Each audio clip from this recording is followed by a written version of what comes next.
February the 21st, 1940, John Lewis was born. Troy, Alabama, son of sharecroppers, born to be a person to bring good trouble to the nation.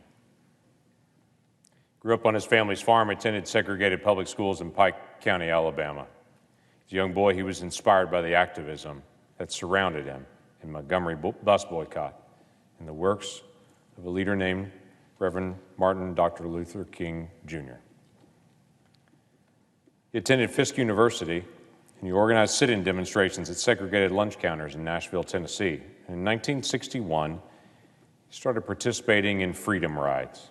He was just a young man, but he would get on board a segregated bus, and he would dare to sit in the whites-only area, just to make a simple statement that any person of any race should be able to sit anywhere they choose to sit in America, and it'd be okay.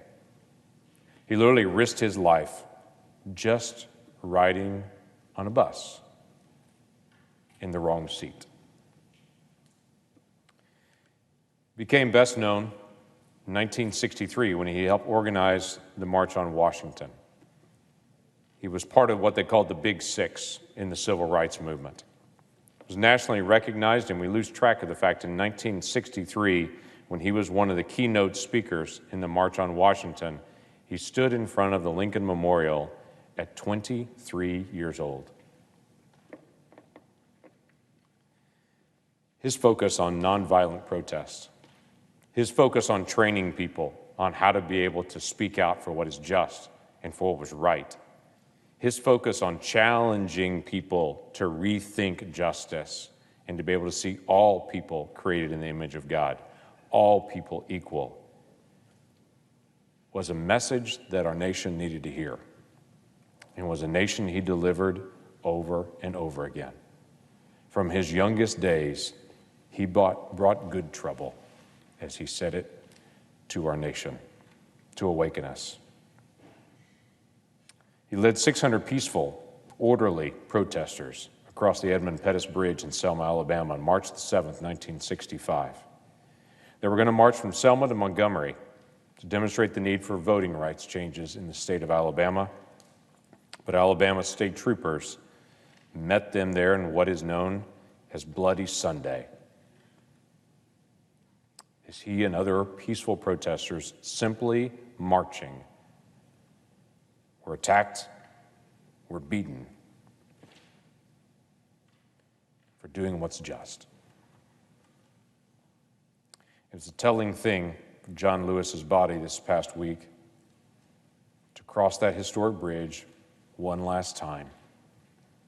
And as he crossed, to have Alabama state troopers stand on the bridge and salute his body as he went by. Because John Lewis brought change to America. John Lewis was elected into Congress in 1986 in Georgia's 5th Congressional District, where he served faithfully as what was affectionately known as being the conscience of the Congress. He was trained in religious teachings, theological degree. He was often called the Reverend. Never lost track of his faith, treated people with respect, and even people he disagreed with, voted differently from, he would treat them with respect in a way that would honor God and honor them and honor his own family. It was interesting. Some of the statements that John Lewis has made over the years always struck me. In his quiet demeanor and his stern way of addressing justice, always came back to his faith.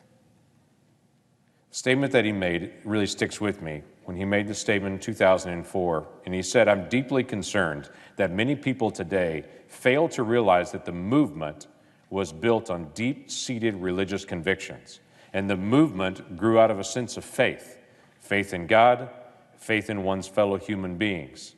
Many of us who were participants in this movement saw our involvement as an extension of our faith." He said, "We saw ourselves doing the work of the Almighty. Segregation and racial discrimination were not in keeping with our faith, and so we had to do something." and he did. Representative Lewis left a long legacy as a civil rights leader, and he will not be forgotten as our nation. The Big Six leaders made significant changes.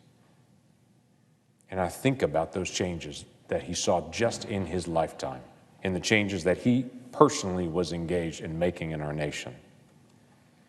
Representative Lewis once made the statement, "When people tell me nothing has changed, I tell them, come walk in my shoes, and I'll show you change."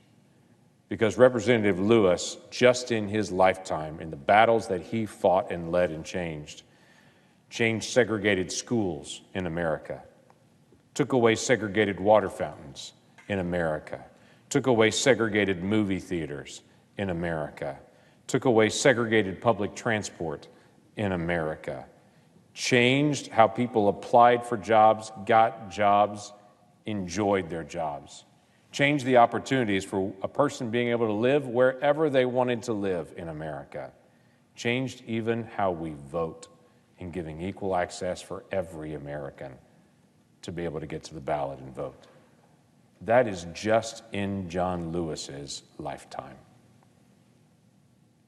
And he left a legacy of change. His nonviolent protest, his training and leading people stands in stark contrast to what I see some people who call it protest are doing right now. When I see what's happening in Portland right now every night and watching individuals gear up and literally attack federal law enforcement, throwing Molotov cocktails at them, pointing laser pointers at their eyes, shooting large-scale fireworks at them, trying to set a building on fire.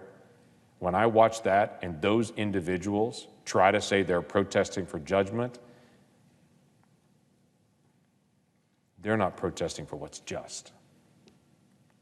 John Lewis was protesting for what's just.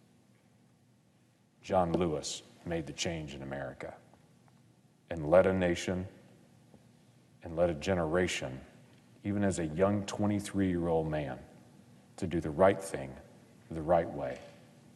And the change that he brought is a gift to the generations for millennia in our nation. With that, I yield the floor.